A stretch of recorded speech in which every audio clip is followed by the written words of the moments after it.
오늘 말씀은 두 본문에서 같이 보도록 하시겠습니다. 마가복음과 마태복음인데 제목을 Ministry to God, 주님이 첫째로 요구하시는 것이라는 제목으로 함께 나누기 원합니다.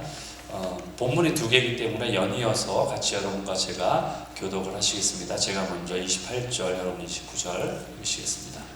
서기관 중 한 사람이 그들이 변론하는 것을 듣고 예수께서 잘 대답하신 줄을 알고 나와 묻되 모든 계명 중에 첫째가 무엇이니까? 예수께서 대답하시되 첫째는 이것이니 이스라엘아 들으라 주 우리 하나님의 유일한 주시니라. 내 마음을 다하고 목숨을 다하고 뜻을 다하고 힘을 다하여 주 너의 하나님을 사랑하라 하신 것이요. 둘째는 이것이니 내 이웃을 내 자신과 같이 사랑하라 하신 것이다. 그보다 더 큰 계명이 없느니라. 이제 마태복음입니다. 내가 율법이나 선지자를 폐하러 온 줄로 생각하지 말라. 폐하러 온 것이 아니요 완전하게 하려 함이라. 진실로 너희에게 이르노니 천지가 없어지기 전에는 율법의 일전들의 결코 없어지지 아니하고 다 이루리라. 마지막 절 같이 읽습니다. 그러므로 누구든지 이 계명 중에 지극히 작은 것 하나라도 버리고 또 그같이 사람을 가르치는 자는 천국에서 지극히 작다 일컬음을 받을 것이요 누구든지 이를 행하며 가르치는 자는 천국에서 크다 일컬음을 받으리라. 아멘. 아멘. 예. 오늘 본문은 그 예수님을 시험하는 과정 가운데 나온 것이에요. 예수님을 시험하는 자들이 많았었죠, 그렇죠? 시기하고 질투하고. 예. 한 서기관이 예수님께 어떤 계명이 가장 중요합니까? 가장 큽니까? 라고 이렇게 질문을 합니다. 여러분 유대 율법에 보면은 계명이 나오는데 구약을 정리하면은 그걸 다 정리해서 하지 말아야 할 것, 해야 될 것. 자, 정리하면 총 몇 개일 것 같아요? 여러분 10계명은 많이 생각나는데 그렇죠? 10계명 이상의 숫자가 있습니다. 총 613개나 된다고요. 지켜야 될 게. 예, 규칙이 613개나 돼요. 그런데 이 중에서 이 613개나 되는 것 중에서 과연 어떤 것이 가장 첫째가 되느냐라는 난해한 질문을 지금 물어보는 거예요. 예. 이 서기관은 예수님을 시험하기 위해서 이런 질문을 던집니다. 그런데 현 시대를 살아가는 우리들은 다른 차원에서 이 질문을 해볼 수 있다고 생각이 들어요. 하나님의 백성이고 자녀인 우리에게 그렇다면 과연 중요한 것이 무엇일까? 이것을 우리 알아야 되기 때문에 이 질문이 동일하게 우리에게도 필요하다고 생각해요. 그럼 가장 중요한 것이 예수님은 뭐라고 말씀하시는가? 예. 여러분 창조계를 향한 이 땅을 창조하실 때에 하나님의 궁극적이고 영원한 목적이 있어요. 궁극적이라는 것은 어떤 과정 가운데 있을지라도 최종적인 것이라는 뜻이고요. 그리고 영원하다는 것은 그것이 변하지 않고 언제까지 동일하다는 얘기예요. 그렇죠? 그 목적이 있는데 그 목적은 뭐 시대가 바뀌어서 변하거나 문화가 다르기 때문에 변하거나 또는 뭐 법이 바뀌기 때문에 바뀌는 게 아니라 영원하고 궁극적인 목적이 있는데 그것은 바로 뭐냐? 자신들의 자녀를 세우는 거예요. 우리와 함께 하기를 원하시는 주님. 그리고 함께 멍에를 맬 동반자인 신부를 세우는 것. 이것이 바로 그분의 영원한 그리고 궁극적인 purpose, 목적인 거예요. 그래서 하나님은 그래서 어떻게 말씀하시냐면 시편 2편 8절에 보면은 예수님에게 내가 가지고 있는 이 궁극적인 목적을 너에게 약속한다라고 말씀하세요. 그 목적이 뭐냐? 바로 이방 나라를 너의 유업으로 줄 거야. 이방 나라가 뭐예요? 열방들이라, nations, 그렇죠? 열방 나라, 열방들. 모든 열방을 너의 유업으로 줄 거야. 제가 지난번에도 여러 번 여러분과 함께 나눈 적이 있는데 시편 2편은 예수님과 하나님과의 어떤 대화를 여러분이 엿볼 수 있는 거예요. 여기서 나라는 것은 바로 하나님이 말씀하시는 거예요. 너는 누구예요? 예수님이에요. 내가 너에게, 즉 하나님이 예수님에게 하는 거예요. 예수 너에게 이방 나라, 열방을 너의 유업으로 줄 것이다. 그래서 너의 소유가 땅 끝까지 이르게 될 거야. 모든 온 땅을 내가 다스리게 될 거야 라는 유업을 주셨다는 거예요. 즉 신부를 약속하신 거예요. 신랑을 향한, 신랑 예수님을 향한 신부들이 있게 될 거야. 그들을 너의 유업으로 줄 거야. 여러분, 이방 나라라 가면은, 여러분 생각할 때 뭐 행정을 생각하세요. 나라라 가면 행정이 아니죠. 사람들이 있어야 나라의 조건이 있잖아요. 그렇죠? 나라가 있으려면 뭐가 땅이 있어야 되고 거기 백성이 있어야 되잖아요. 여기서 나라라는 것은 어떤 행정이나 어떤 땅이나 구역을 얘기하는 게 아니라 사람을 얘기하는 거예요. 열방이라고 하면 사람을 얘기하는 거예요. 그렇죠? 뭐 열방을 선교를 할 때 열방을 나의 품 안에 뭐 이런 얘기 하듯이 이거는 사람을 얘기하는 거예요. 너의 유업으로 사람들을, 열방들을 너의 유업으로, 기업으로 줄 거야 하라는 얘기예요. 하나님은 모든 창조물들이 그래서 예수님께 순종하도록 그렇게 만드셨어요. 그것을 바로 주권적인 순종이라고 해요. 하나님 앞에 순종할 수밖에 없도록 하셨다. 그게 빌립보서 2장 9절 11절에 그렇게 나와 있어요. 모든 하늘에 있는 땅, 아래에 있는 땅, 위에 있는 모든 것들이 예수의 이름 앞에 무릎을 꿇게 되는 결론을 갖게 될 것이다. 예. 그리고 모두가 예수님을 주님이라고, 나의 주인이라고 말하게 될 것이다. 이것이 바로 하나님이 미리 약속하시고 확정하신 어떤 약속인 거예요. 그리고 그 약속의 두 번째로 주는 우리의 약속은 뭐냐면은 하나님께서는 자발적으로, 강제가 아니라 스스로가 자원하는 그러한 예수님을 사랑하기로 결정한 백성들을 세울 것이다. 이것이 두 번째 약속이에요. 왜냐하면 자원하는 사람, 신부를 세워야지 그 신부를 예수님, 신랑이 예수님에게 드리는 거지, 그런 신부를 안 세우고 그냥 말만 너에게 주겠다라고 네가 알아서 가져가 이런 게 아니잖아요. 그렇죠? 예, 그런 자를 준비시킬 것이다. 있게 할 것이다. 그것이 약속이에요. 예. 그래서 하나님은 우리로 하여금 나의 온 마음과 뜻과 생각을 다해 그분을 사랑할 것을 원하고 계신다라고 오늘 말씀하고 있죠. 첫째 계명에 대해서. 그렇죠? 그래서 그렇게 사랑하기를 원하시는 거예요. 왜 그렇게 원하세요? 예수님이?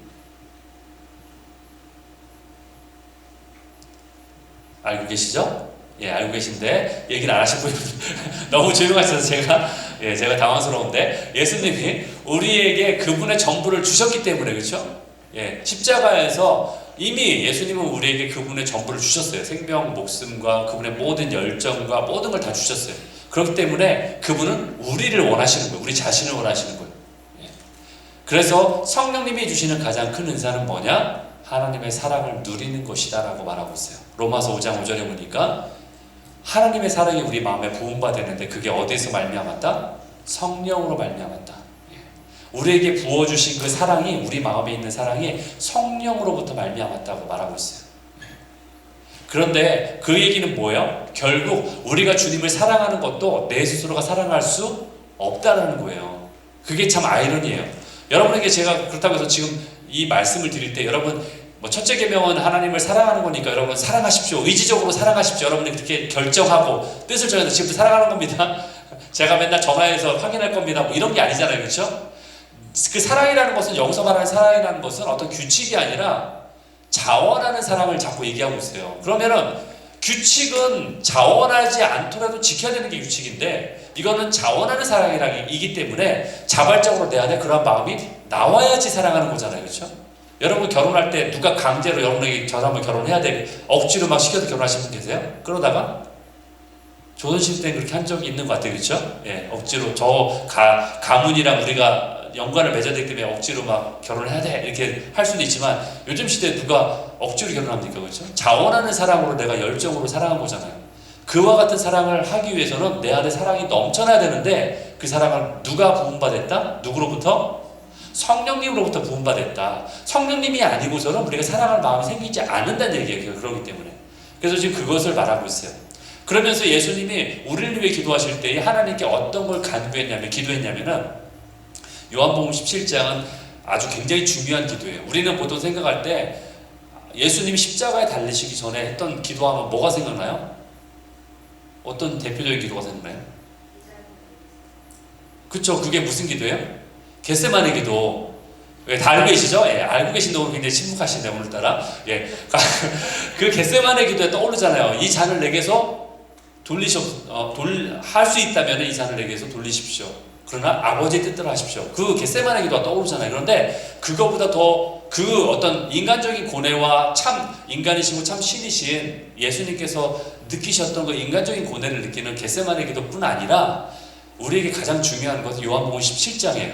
그것이 여러분에게는 아직 잘 익숙하지 않을 텐데 들으셨을지 모르지만 요한복음 17장도 바로 예수님이 십자가에 달리시기 전에 주님과 마지막으로 드렸던, 하나님께 마지막으로 드렸던 기도의 내용이에요.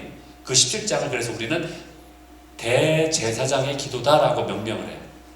굉장히 중요한 성경 구절인데 17장 전체가 거기서 즉 그 17장을 통해서 우리가 또 알 수 있는 건 뭐냐? 아까 시편 2편에서 하나님과 예수님과의 대화를 우리가 엿볼 수 있듯이 요한복음 17장에서는 예수님이 하나님께 어떤 기도의 내용을 드렸는지를 우리가 알 수 있다는 거예요. 굉장히 중요하죠, 그렇죠? 근데 그때 하나님께 이러한 기도를 했어요.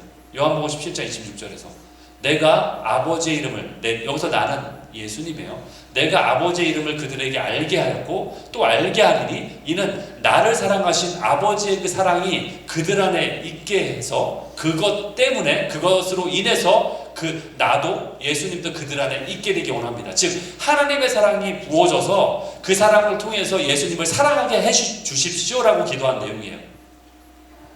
이해가 되십니까? 그러니까 하나님이 나를 사랑하신 사랑을 이미 받았다는 것을 지금 간증하고 있는 거예요. 예수님이 그 사랑이 너무나 뜨거운데 그 사랑을 저들도 알게 하십시오. 그래서 저들이 나를 사랑하게 하십시오. 내가 그들 안에 그들 마음 가운데 있게 하십시오. 그 내용이에요. 이게 얼마나 놀라운 주님의 기도인지 몰라요. 그래서 하나님의 목적은 신부를 택하고 세우는 것이며 이들이 자원하는 사랑으로 준비될 수 있도록 그리고 그래서 그들이 하나님과 예수님과 함께 앞으로 나중에 통치할 수 있도록 통치하는 자리까지 가게 한다는 거예요. 여러분 예수님이 다시 오실 재림 때에 첫째 계명, 오늘 말씀하신 그 첫째 계명이죠. 그 첫째 계명은 교회에서 가장 중요한 위치에 있게 될 거예요. 계시록 19장 7절에 보니까 우리가 즐거워한다, 크게 기뻐한다, 그리고 영광을 돌린다. 이 얘기가 뭐예요? 바로 첫째 계명 내용이에요. 그분을 즐거워하는 것, 그분을 기뻐하는 것, 그분께 영광을 돌리는 것. 그게 첫째 계명이잖아요, 그렇죠? 그것이 언제 나타나느냐? 어린 양의 혼인 기약이 이르렀을 때 그러한 모습이 나타난다는 거예요. 하나님이 우리를 사랑하시는 그 사랑이 있어요. 그리고 그 사랑을 받은 우리는 하나님께 우리의 사랑을 올려드려요. 그리고 이러한 사랑이 우리 안에 흘러넘칠 때에, 이러한 사랑의 관계가 흘러넘칠 때에 그 사랑이 누구에게 흘러가요? 자연스럽게 옆 사람에게로, 다른 사람에게 흘러가는 거예요. 그래서 첫째 계명과 둘째 계명은 연관이 있는 거예요. 첫째 계명을 맛본 사람은 둘째 계명을 해결돼요. 첫째 계명이 내 안에 임할 때에, 하나님을 만났을 때에 하나님의 사랑이 먼저 발견되는 자는 그 안에서 내가 누군지 정확히 내 정체성이 드러나요. 그래서 나를 사랑할 수 있게 되는 거예요. 그렇기 때문에 나에 대한 온전한 사랑이 해결될 때에 다른 사람을 사랑할 수 있는 거예요. 자연스럽게. 내 안에 사랑이 없는데 억지로 사랑할 수 있는 건 아니에요. 그것은 규칙이에요. 그러나 하나님 말한 첫째 계명, 둘째 계명은 우리가 계명이라고 하면 마치 이것을 율법이기 때문에 어떤 율법처럼 또는 규칙처럼 생각하는데 사실은 그거는 약속이라고 저는 생각해요. 약속에 그렇게 하게 해주겠다는 거예요. 사실은 너희가 하나님을 사랑할 때에 그 사랑이 넘칠 때 다른 사람을 사랑할 수 있다는 거예요. 그래서 우리가 이룰 수 있는 가장 빛나는 위대한 업적은 뭐냐? 하나님의 빛으로 우리가 빛나는 거 그리고 불타는 거예요.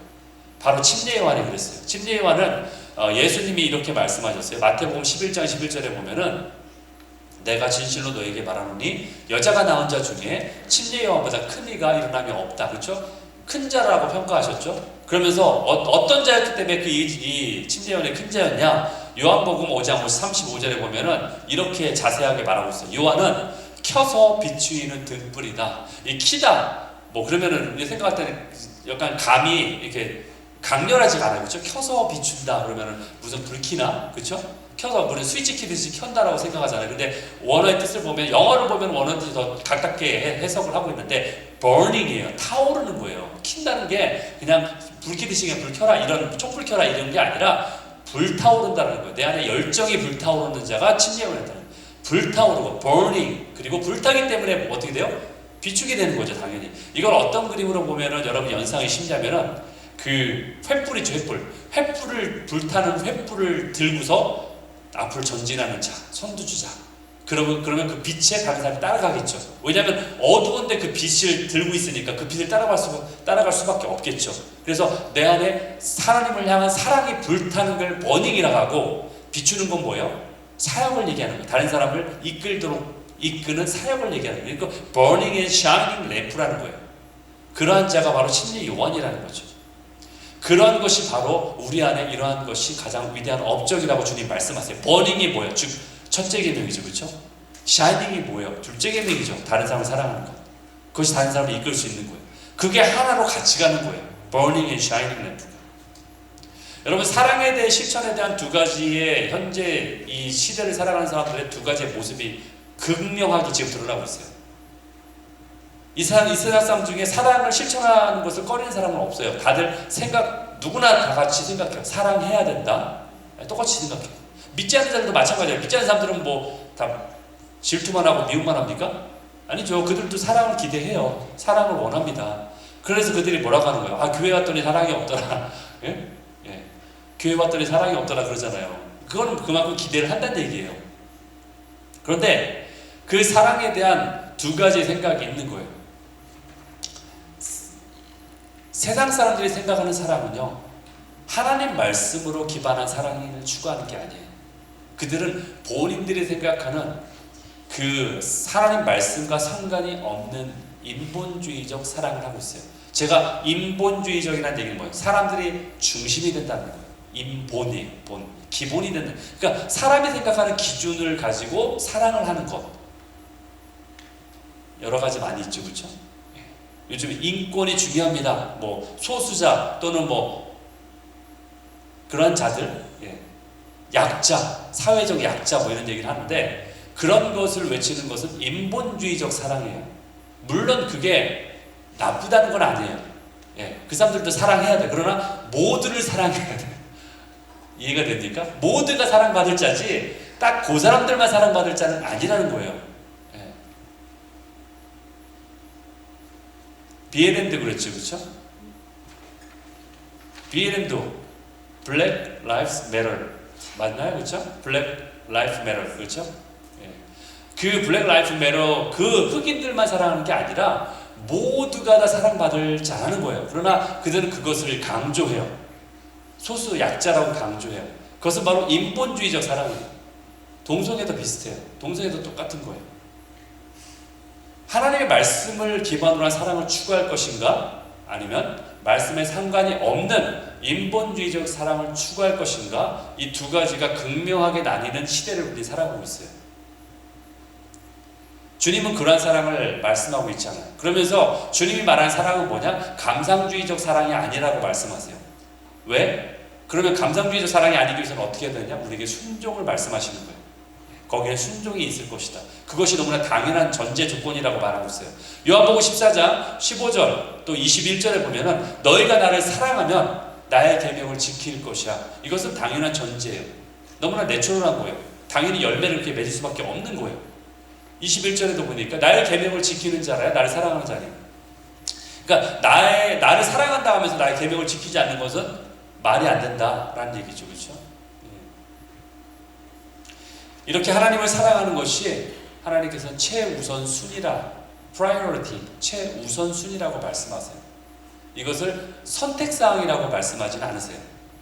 여러 가지 너희가 선택하는 것 중에 하나야라고 말씀하시는 것이 아니라 첫째 계명이다라고 말씀하시는 거예요. 여러분, 첫째 계명은요, 그래서 단지 하나님을 사랑하는 것까지만 해당하는 것이 아니에요. 하나님을 사랑하는 것에서 멈추지 않고 하나님을 사랑하는 것 때문에 우리 자신을 사랑할 수 있고, 그렇죠? 우리 자신을 사랑하는 것까지 연결돼요. 그리고 우리 자신을 사랑하기 때문에 이 사랑의 풍성함을 경험하기 때문에 다른 사람을 사랑하도록 이끌게 되는 영향을 주는 거예요. 이게 바로 하나님이 우리에게 원하시는 그 원리예요. 사랑의 원리예요. 여러분, 하나님은 모든 걸 다 소유하셨죠, 그렇죠? 모든 걸 다 소유하셨어요. 그런데 그분이 여전히 우리에게 원하는 게 있다는 거예요.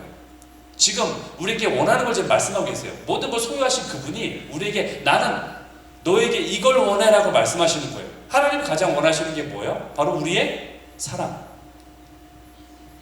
우리의 마음, 이걸 구하고 계시는 거예요. 바로 우리를 원하시는 거예요.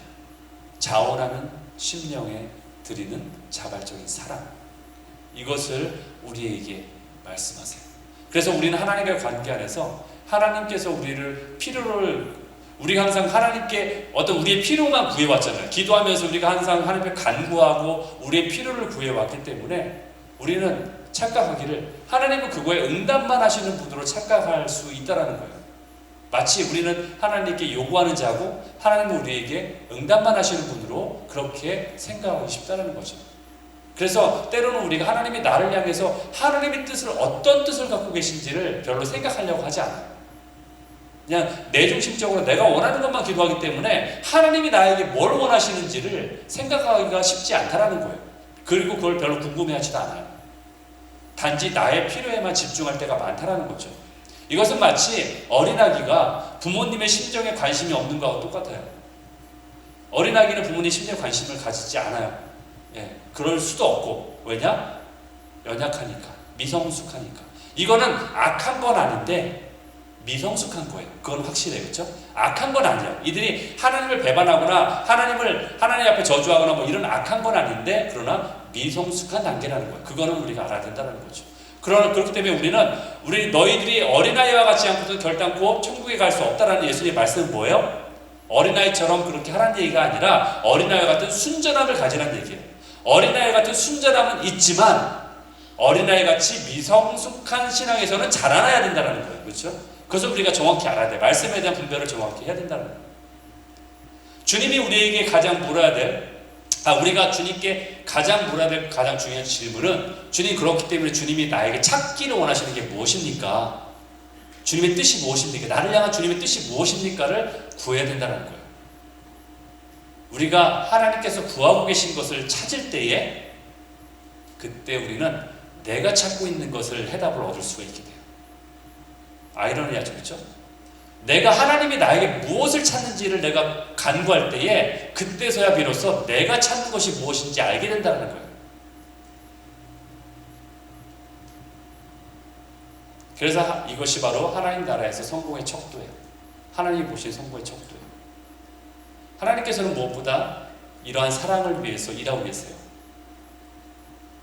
우리가 아무리 불같은 헌신을 가져도, 아무리 우리가 세상의 정의를 외치는 그런 과격한 행위를 한다 할지라도 우리에게 이러한 사랑을 경험하지 못하면은 이것이 우리를 지탱해 주지 못하는 그런 삶으로 인도할 거예요.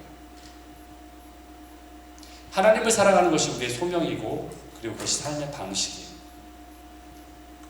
하나님을 사랑하는 것 그 자체가 하나님 마음에 가장 큰 영향력을 끼치는 일일 거예요. 그래서 그것이 바로 우리가 추구해야 될 가장 높은 부르심이라고 저는 생각합니다. 왜냐? 그 열매는 영원히 남기 때문에. 우리의 사랑은 없어지는 것이 아니라 하나님을 향한 우리의 사랑은 영원히 남을 것이기 때문에 그래요. 여러분, 현재 미국에서 가장 영향력 있는 목회자 중에 한 분이 바로 존 파이퍼 목사님이세요. 알고 계신 분 계신지 모르겠는데, 존 파이퍼 목사님이 본질에 대해서 이렇게 이야기하셨어요. 선교는 그곳에 예배가 없기에 존재하며 그곳에 예배가 있도록 하기 위해 존재하는 것이다. 이해되십니까? 선교는 그곳에 예배가 없기 때문에 그곳에 예배가 있도록 하기 위해 존재하는 것이다. 선교의 목표는 열방이, 아까 열방 얘기했죠. 모든 나라가, 모든 사람들이 하나님의 위대하심을 보고 기뻐하게 하는 것이다. 궁극적인 목표는 선교가 아니라 예배이다. 선교는 그 툴이죠, 툴. 말하자면 방법이죠. 왜냐하면 궁극적인 존재는 사람이 아니라 하나님이시기 때문이다. 이렇게 말씀하셨어요. 저는 이거에 굉장히 동의해요. 선교 자체를 제가 폄하하는 게 아니라 정말로 궁극적인 목적이 뭔지를 우리가 알아야 된다는 본질에 대한 질문이에요. 이거는. 우리가 나중에 뭐라고 해요? 나중에 천국에 가면 뭐만 남는다고 했죠? 하나님을 예배하는 것만 남아요. 그때는 뭐 하나님 믿으러 갈 필요도 없고 선교도 전도도 필요 없어요. 사실은 구제도 필요 없고 오로지 예배만 남게 되는 거예요. 결국 궁극적인 목적은 그곳에 예배가 없기 때문이다. 하나님을 예배라는 건 뭐예요? 여러분 생각할 때 예배에 대한 그 어떤 고정관념을 버리셔야 되는 게 이게 예배라. 물론 이게 예배 맞아요. 그러나 이것만이 예배라고 생각하시면 안 돼요. 하나님을 사랑하는 것이 예배예요. 하나님을 높여드리는 게 예배예요. 하나님을 찬양하는 것이 예배예요. 그것이 우리의 궁극적인 목표라는 거예요. 하나님을 사랑하는 것. 그래서 지금도 하늘 보좌에서는 지금도 영원한 예배가 지금 계속 진행이 되고 있어요. 내 생물, 즉 내 천사와 그리고 24장로들, 뭐 24장로가 누군지 모르겠어요. 그러나 우리 인간 세계에서 뭐 돌아가신 분들 중에 최고의 권위자들, 아니면 뭐 순교자들, 그 중에 최고의 권위를 가진 자들 장로라고 부르죠. 여기 장로님을 얘기하는 게 아니라 장로님이 올라가시면 그 장로가 아니에요. 그래서 24장로들과 그 보좌 주변에 있는 그 모든 자들이 주님을 경배하고 있는 거예요. 쉬지 않고, 지금도 쉬지 않고 24시간 계속 그렇게 일어나고 있는 거예요. 그래서 그것이 가장 본질적인 내용이라는 거예요. 그래서 하나님이 원하시고 가장 크다고 여기시는 것, 그래서 뭐라고 했어요? 가장 크고 첫째 되는 계명이다. 가장 크다라고 인정하는 거죠. 하나님, 예수님이 그렇게 말씀하셨죠. 가장 크고 첫째 되는 계명이 바로 하나님을 사랑하는 것이다. 그게 우리 마음에서 드려지는 사랑의 반응이라고 주님은 말씀하고 있는 거예요. 여러분, 주님의 마음을 움직이는 방법을 알고 계십니까? 주님의 마음을 움직이는 방법. 우리가 회개할 때마다 주님 마음이 움직이시겠죠. 또 우리가 마리아처럼 예수님 발 앞에 앉아서 그분을 사랑한다고 고백할 때마다 그분의 마음이 움직이실 거예요. 그리고 또 우리가 다른 이들을 섬기는 그런 작은 일들도 주님의 마음을 움직인다고 히브리서 6장 10절에는 말씀하고 있어요. 사랑으로 이미 성도를 섬긴 것, 그 사랑을 가지고, 그리고 이제도 섬기고 있는 이 일을 잊어버리지 않는다라고 말씀하고 계세요. 그러면서 마태복음 10장 42절에도 보니까 이 작은 자 중 하나에게 냉수 한 그릇을 주는 자는 결단코 상을 잃지 않을 것이다. 결국 그런 어떤 행위 자체를 얘기하는 것이 아니라 우리가 작게 그러나 그 안에 그 사랑을 가지고 행한 일들을 말씀하시는 거예요. 그래서 이러한 부르심이 우리에게 중요하다라는 거예요. 우리는 하나님을 위해서 뭔가를 내가 하고 있다라고 우리가 생각을 해요. 하나님은 온 우주의 주인이시죠. 그렇죠? 만물의 처음이시고 그리고 만물의 창조자이세요. 그렇기 때문에 내가 아니어도 하나님은 하나님 그분 자체세요. 내가 하나님을 위해 뭔가 한다고 착각을 하면 안 돼요. 하나님을 위해 내가 뭔가를 하고 있다라고 생각하시면 안 돼요. 그분, 내가 아니어도 그분은 스스로 지존하시고 위대하신 분이세요. 그래서 우리가 미니스트리다라고, 사역이다라고 말한다면 우리는 보통은 ministry for God이라고 생각을 해요. 내가 하나님을 위해 뭔가 하고 있다라고 생각해요. ministry for God이라고 생각해요. 그렇죠? ministry for God이라고 생각해요. 그래서 우리가 교회에서 어떤 사역을 해도 나는 하나님을 위해서 뭔가 하고 있어요. 물론 제가 그 마음의 동기를 지금 폄하하는 게 아니라 하나님은 내가 하지 않아도 스스로가 영원하시고 존귀하신 그분 자체세요. 그래서 내가 여기서 뭘 안 해도 그분 스스로는 존귀하신 분이세요. 그렇기 때문에 우리는 ministry for God 하면 안 되고 ministry to God을 해야 돼요. 하나님께 사역해야 되는 거예요. 그분에게 사역해. 어떤 때는 ministry for God을 하다 보면은 하나님을 위해서 뭔가 한다고 하다 보면은 하나님보다는 ministry 자체에 우리가 집중하고 포커스할 때가 많다는 거예요. 주객이 전도된다고 하죠. 우리말에. 그런 어떤 의리수라 착각하기가 쉽다는 거예요. 그분은 내가 아니어도 됩니다. 그렇죠? 우리는 하나님께 사역해야 돼요. 하나님께 사역하는 방법이 뭐예요? 민스 투갓의 내용이 뭐예요? 하나님 사랑하는 거. 그 자리가 어떤 자리예요? 기도의 자리, 예배의 자리, 하나님께 사역하는 거. ministry to God. 이게 본질이라는 거예요. 우리가 어떤 때는 다른 데 정신 팔려서 어느 순간에 보면은 미니스트리에 지쳐가지고 막 헤매고 있는 우리의 모습을 보게 돼요. 본질을 잃어버리고 다른 거에 헤매고 있다는 얘기예요. 그래서 제가 사실은 ministry to God, not ministry for God 이 제목을 제가 오늘 제목으로 하려다가 그냥 ministry to God만 썼는데 하나님을 위해 사역하지 마시고 하나님께 사역하십시오. 그분이 중요한 거예요. 우리가 받을 수 있는 가장 큰 은혜는 하나님의 사랑을 우리가 느끼는 거예요. 그래서 하나님의 사랑이 바로 다가오시되 가장 큰 상급이 되는 거예요. 여러분, 상사병에 걸린 사람은요, 연인을 위해서, 그 사랑하는 사람을 위해서 그 어떤 것도 견딜 수가 있어요. 그렇기 때문에 예수님의 사랑을 삶에 경험한 사람은 가장 견고한 자예요. 그래서 그렇기 때문에 마지막 때에 우리에게 요구되는 것은 그 사랑을 아는 신부를 말하는 거예요. 자녀는 흔들릴 수 있어요. 왜?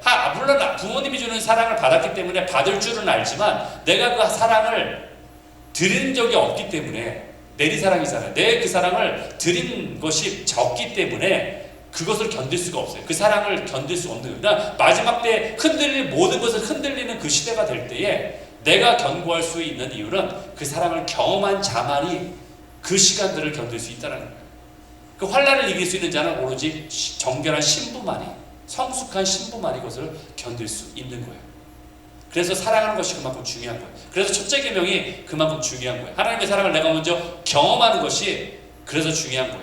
내 안에 퍼줄 것이 없는데 다른 사람을 사랑하라고 요구만 한다고 해서 그것이 이루어지는 게 아니에요.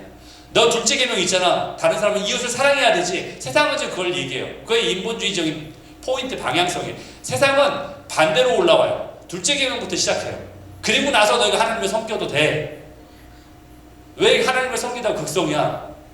세상 사람들이 저렇게 힘들어하는데 그들을 먼저 섬겨야지. 그리고 나서 그쪽부터 시작해서 방향성을 얘기해요. 그러나 원래 하나님의 요구되어지는 것은 하나님을 먼저 그 사랑을 맛본 자만이 진정한 사랑을 줄 수 있다는 거예요. 내 안에 사랑이 없는데 그것을 억지로 풀라고, 퍼주라고 요구한다고 퍼줄 수 있습니까? 없습니다. 겉으로 그렇게 신용은 할 수 있지만 진정한 사랑은 아니에요. 그리고 그것이 오래가지 않아요. 왜냐하면 내 안에 사랑이 없기 때문에 다 말라버려요. 번아웃 되는 거예요. 다 마르는 거예요. 내 안에 사랑이 마르지 않게 하는 것은 오로지 그분의 첫째 계명인 사랑을 경험할 때만이, 그것이 내 안에 풍성하게 있을 때만이 내가 그걸 할 수 있다는 거예요. 만약에 내가 내 안에 주님의 사랑이 없어서 난 그것을 할 수 있습니다라고 말하는 자면 그것은 교만한 자예요. 주님의 사랑이 있을 때만이 그것이 가능하다라고 내가 말할 수 있어야 돼요. 왜? 예수님이 그렇게 말씀하셨으니까. 첫째 계명, 그리고 너희가 둘째 계명까지 나아갈 수 있다라고 약속하신 거예요.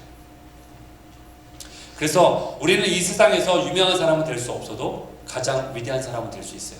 바로 예수님의 사랑을 아는 자만이 위대한 자예요. 세상은 알아주지 않지만 우리는 그러한 자가 될 수 있다는 거예요.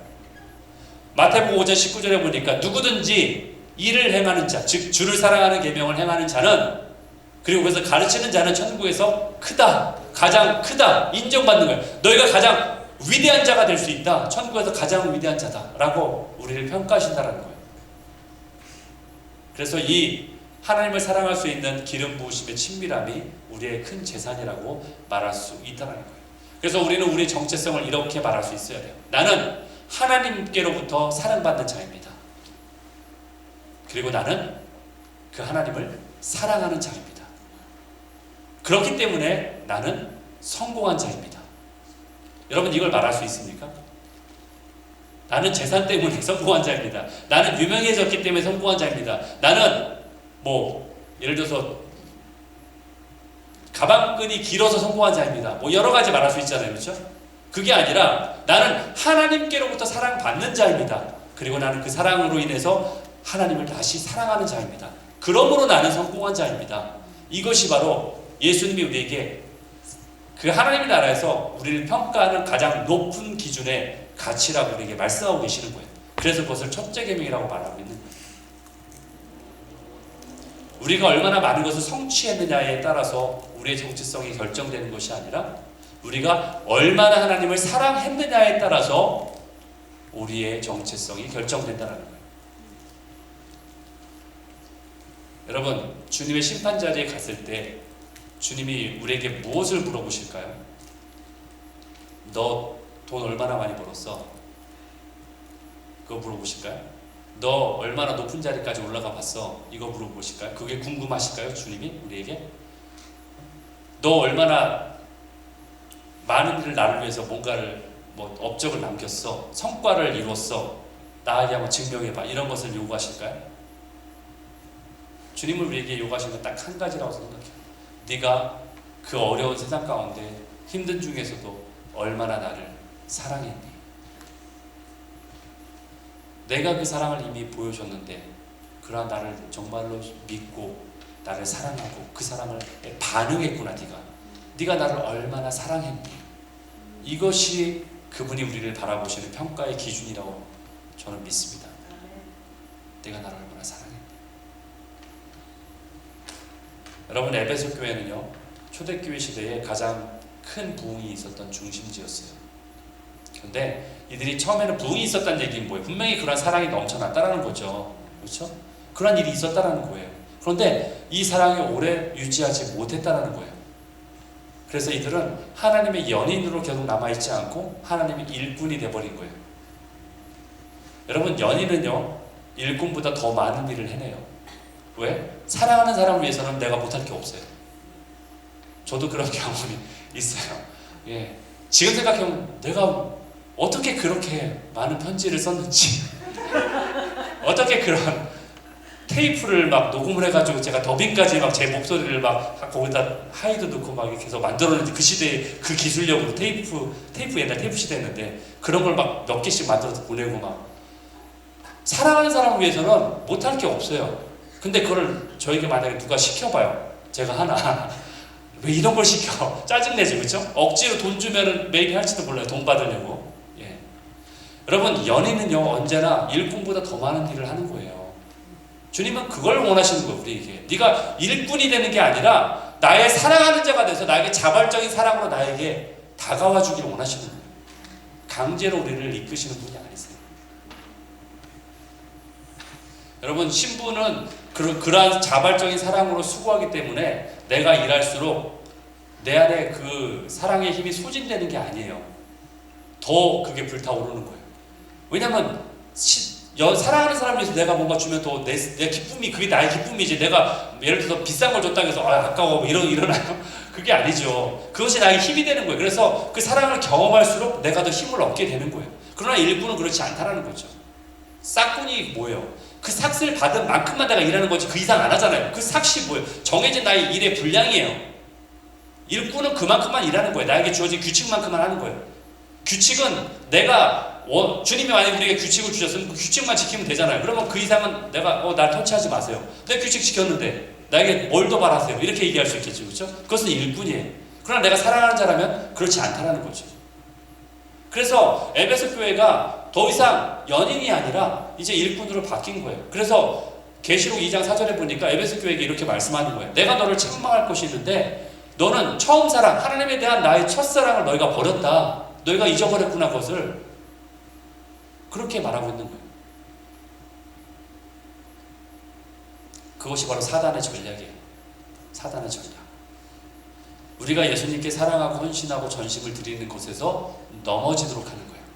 실족해서 넘어져서 더 이상 그것을 단념하게, 하나님을 섬기는 게 처음에 기쁨이었고 사랑이었는데 어느 순간 그것이 일로 돼버리면은 그것이 사단의 전략이 먹힌 거예요. 그래서 우리가 최대한 본질을 자꾸 추구하려는 이유는 뭐예요? 인간이기 때문에 그런 거예요. 우리가 알고 있어도 그게 안 되는 거예요, 실제로. 그러다 보니까 일에 치이지 않아야 되는 거고, 본질을 추구하는 것을 계속해서 우리가 리마인드 해야 되는 거고, 계속 우리가 그것을 기도해야 되는 거예요. 아까 뭐라 했어요? 그 사랑도 내가 스스로 있는 게 아니라 성령님이 부어 주신 바 되었다. 성령님이 주셔야 가능한 거잖아요. 그렇기 때문에 우리가 그 미니스트리 투갓을 하기 위해서 기도의 자리에 나올 수밖에 없는 거죠. 그 사랑을 받아야 되니까, 그 소스를 받아야 되니까 내가 그 예배 자리에 나올 수밖에 없는 이유가 바로 거기에 있는 거예요. 미니스트리 폴가 내가 막 거기서 열심히 뛰고 내가 내 열심으로 되는 게 아니에요. 결단코. 그거는 교만한 자예요. 내가 열심히 하면 다 되겠지. 내 열심으로 다 된다는 건 내가 모든 걸 할 수 있다는 얘기인데 그런 사람은 아무도 없어요, 이 세상에. 그래서 사단이 이러한 전략을 할 때, 그래서 고린도후서 11장 3절에 보니까 뱀이 그의 간교로 이불을 속인 것 같이 너희 마음도 그러한 단순함에서, 그러한 본질에서, 부패에서 떨어져 나갈까 두려워해야 된다 라고 말하고 있는 거예요. 너희가 본질에서 떨어지면 안 된다라는 것을, 그 위험성을 우리에게 말하고 있어요. 우리는 우리의 마음과 우리의 생각과 우리의 성품과 우리의 힘을 다하여서 하나님을 사랑할 것을 단호히 그래서 결정해야 돼요. 그리고 그것을 받을 수 있도록 기도해야 돼요. 우리는 구원이라는 어떤 최소한의 어떤 분량만으로 만족할 수 없어요. 나는 구원 열차 올라타고서 하늘 날아가지요. 그다음 뭐요? 삑삑, 그렇죠? 예, 제가 이렇게 재밌게 우습게 했는데 여러분 한국 교회가 뭐 한국 교회를 제가 다 나쁘게만 얘기하는 건 아닌데요. 어떤 어려움을 겪고 있는 모습들이 분명히 있잖아요, 그렇죠? 물론 전 세계 교회들이 좀 더 어려움을 겪고 있는 상황이긴 한데, 그러나 저는 이렇게 생각해요. 뭐냐면은 시대적으로 하나님이 우리 한국 교회에 부흥을 주셨어요. 근데 그때는 어떤 거에 더 포커스가 됐냐면 구원에만 더 포커스가 됐어요. 일단은 믿어야 되잖아요, 예수님을, 그렇죠? 믿는 것, 그분들이 주님의 그 복음을 받아들이는 거에 포커스가 되었던 시절이에요. 그때는 그럴 수밖에 없어요. 뭐 물론 뭐 먹고 살 게 별로 없어서 가난했기 때문에 그러기도 하지만 정말로 복음을 받아들이는 것이 일단은 첫 번째 가장 중요하니까, 구원을 얻는 게 가장 중요하니까 거기에 집중을 한 거예요. 근데 일단 믿었으면 그 다음 뭐예요? 살아내야 될 거 아니에요, 그렇죠? 살아내는 게 우리의 어떤 과제잖아요. 어떻게 살 것인가. 그러면은 믿음의 삶이 뭐냐, 그 성숙함으로 가는 그 단계에 있어서는 우리가 아직 연약한 거예요, 사실은. 그러다 보니까 구원에만 초점을 계속 주다 보니까 물론 중요한데 그 다음 단계 성숙으로 가는 과정, 즉 그거를 신앙용어로 성화의 과정, 그렇죠? 그 성숙의 단계, 자라나는 과정에 대한 것이 부족했다라는 거예요. 그 단계를 우리가 이제는 들어가야 될 때가 된 거예요. 그래서 우리가 한국 교회가 그런 시대적인 어떤 상황, 트랜지션을 겪고 있는 거예요. 그래서 교회를 비판하고 하는 것들이 그런 모습들, 연약한 모습들이 보이기 때문에, 물론 우리가 세상 사람들이 비판하는 그 내용들이 다 맞는 건 아니지만, 그러나 우리가 귀담을 필요도 있는 건데, 그 상황에 따라서 우리가 그 어떤 구원이라는 최소한의 분량만 가지고 만족해서는 안 된다는 거예요. 구원을 받았으면 어떻게 된다? 구원 열차 올라탔으니까 이제 난 괜찮아. 편안하게 뭐 구원 열차 안에서 내 마음대로 하고 살았다. 이게 아니라 자라나야 된다는 거죠. 그 사랑을 경험해야 되는 거죠, 그렇죠? 그래야 우리가 하나님을 만났을 때, 예수님을 만났을 때 주님과 할 얘기가 있을 거 아니에요. 여러분, 제가 찬양팀하고도 이런 얘기를 나눴는데, 하나님의 나라는 하나님이 없으면 하나님의 나라가 더 이상 아니에요. 하나님이란 말을 빼야 돼요. 그냥 나라예요. 좋은 나라, 그렇죠? 유토피아. 세상 사람들은 유토피아를 원해요. 그럼 우리가 말하는 하나님의 나라와 유토피아가 똑같은 거예요? 거기에 하나님이 없으면 하나님 나라가 아닌 거예요. 우리가 원하는 건 유토피아를 가고 싶다는 게 아니에요. 우리는 하나님의 나라를 가기를 원하는 거지 유토피아를 간다는 게 우리의 목적이 아닌 거예요. 그렇다면 하나님의 나라는 하나님이 계신 곳이 하나님의 나라인데, 하나님을 경험하는 것이 지겹다고 생각하면 어떻게 하나님 나라에서 영원히 살 거예요? 생각해 보셨어요? 여러분, 물론 교회가 하나님의 나라의 어떤 전체적인 모습을 다 보여주진 못하지만, 우리가 하나님을 만나는 것, 기도하는 것, 예배하는 것이 지겹다고 만약에 느껴진다면 어떻게 영원히 하나님의 나라를 살 것을 우리가 바라겠어요? 그거는 오히려 불행이죠. 차라리 재미있는 저 지옥에 가는 게 낫지. 이건 심각한 얘기입니다. 정말 제가 뭐 재밌게 얘기하지만, 하나님의 나라는 하나님을 만나는 곳이 하나님의 나라고, 하나님이 지배하고 그분의 생각과 그분 관계를 가지는 곳이 하나님의 나라예요. 그렇다면 이 땅에 있을 때 하나님과의 관계를 가져야 될 거 아니에요. 미리 맛봐야 되고 그것이 뭔지를 알아야 될 거 아니에요. 너희가 하나님의 위대함을 맛보아 알지어다, 그렇죠? 그것을 여기서 경험하지 못했는데 어떻게 하나님 나라에 가서 내가 잘 살 거라고 여러분 굳게 믿고 계십니까? 지겹다고 생각하지 않을까요? 하나님 만났는데 맨날 하나님을 영원토록 같이 있어야 돼? 내가 원하는 게 없어? 재밌는 거? 여기서 했던 내가 원했던 엔터테인먼트 이런 거 없어? 혹시 거기 가서 그걸 찾지 않을까요? 제가 뭐 금욕주의를 지금 여기서 강조하는 게 아니라, 말하자면 그렇다는 얘기. 물론 하나님은 우리가 누리는 엔터테인먼트나 그런 것보다도 더 위대하시고 그분을 바라보는 것만으로도 내 안에 기쁨이 넘치기 당연할 거예요. 그러나 그것만을 믿고서 하나님 나라의 강성까지 하나님이 어떤 분인지 별로 관심이 없어, 그러다 구원 열차만 간신히 타가지고 구원받는 이런 신앙은 아니어야 된다는 거죠. 여러분, 구원이란 최소한 분량만으로 우리는 만족해서는 안 돼요. 우리는 마리아처럼 좋은 편을 선택해야 돼요. 추스해야 돼요.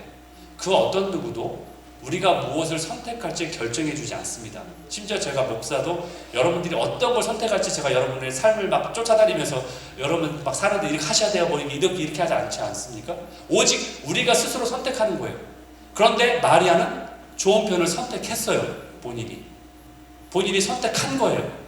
누가복음 10장 42절에 마리아는 이 좋은 편을 스스로가 선택했다. 그래서 귀하게 보시는 거예요. 이것을 그래서 빼앗기지 않을 거예요. 어느 누구도 이것을 빼앗을 수 없어. 그 사랑에서 빼앗을 자가 없다. 그 하나님을 하는 사랑에서. 여러분, 우리가 하나님 앞에서 급진적인 삶을, 레디컬한 라이프를 산다는 것은 오랜 시간을 하나님과의 깊은 만남